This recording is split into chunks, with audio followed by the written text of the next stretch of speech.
Liyabingeleli kumgedlela umakhulu scope ungenzani imali yami igcwele isikhama umzukulu wamafutha omkhulu. Lapha engikhona ngilapho kuthiwa kusesikhaleni senkosi khona, lapho kwathathwa khona inkosi Ucetshwayo isuka olundi olumahlikihliki. Sebelishisile ulundi lwayo, abelungu bayithwala ngamahhashi banqamula njalo beze bazofika kule ndawo engekuyona bezolinda umkhumbi.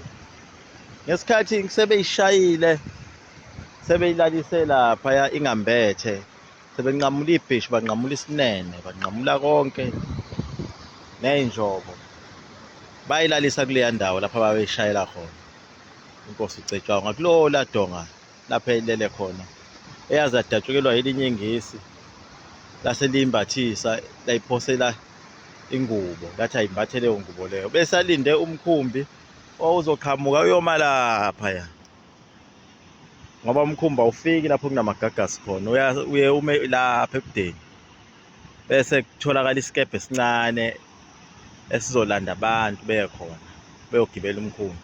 Bafike bama lapha-ke namahhashi, umkhumbi ulapha phesheya. Wathi uma ufika base bethatha-ke, sekuphuma isikebhe lapha emkhunjini, seza lesi sikebhe sazofika la sabalayisha sayobafaka phakathi emkhunjini laphaya.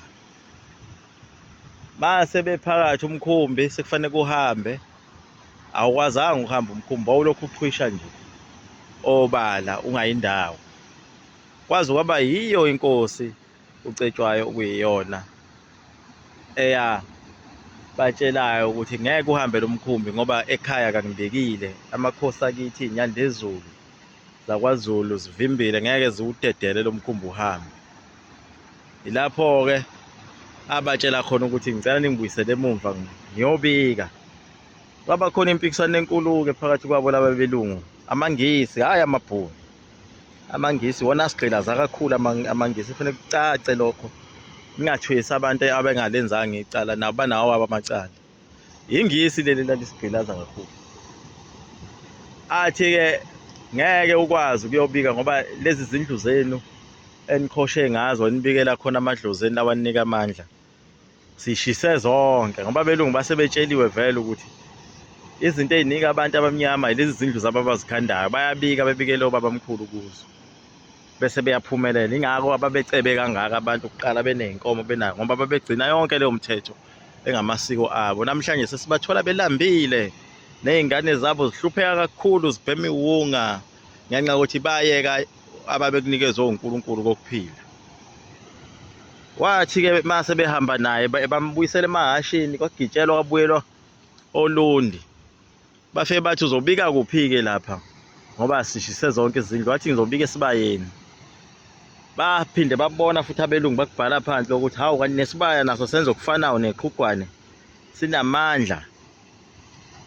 Bakuloba phansi konke lokho abelungu. Wathi kusuka lapho-ke wafika wabika esibayeni, base bemthatha bembuyisela emahhashini, kwaye kwabuyelwa emumva kuso lesi sikhala senkosi engime kusona njengamanje.